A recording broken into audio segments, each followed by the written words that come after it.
kita jadi ialah meringkukkan mangsa sekumpulannya asal untuk kita menyelamat.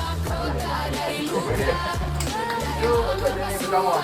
So yang kencang ataupun kecederaan ringan di kaki. Okey tak? Okey. Jadi kedua, pikul sayang. Sayang dia. Ha? Sama tukar Ani sudah reda ya. Okey. Yang pertama, okey. Macam tadi juga kalau mangsa pingsan kita bangunkan mangsa, kita ke sebelah kiri atau kanan mangsa, berpandu pada kekuatan kita. Okey. Angkat tangan mangsa, letak ke atas bahu kita. Kemudian tangan kita masuk lutut nak au. Pegat juga. Penyelamat. Okey. Pikul penyelamat ni saya rasa memang sesuai juga untuk mangsa yang pingsan. Okey. Macam tadi juga kita rapat kepada mangsa, kalau dia pingsan kita cuba bangunkan dia.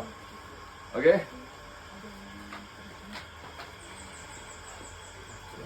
Tangan kanan kita pegang di pergelangan tangan kiri dia. Okey. Letak kat atas bahu tangan dia tu. Tangan kanan kita masuk di celah kangkang dia. Cari tangan dulu. Tangan tu kencang. Okey. Masa gelak oi.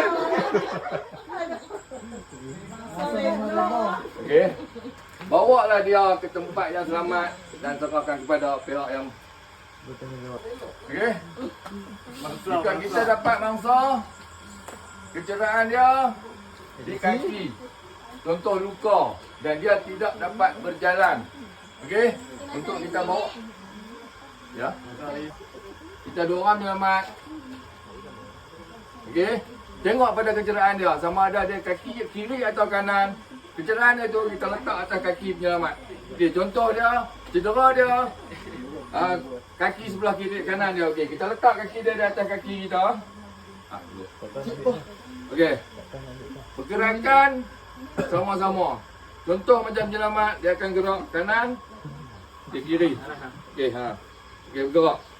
Kita yang bawa dia, bukan dia yang bawa kita. Okey.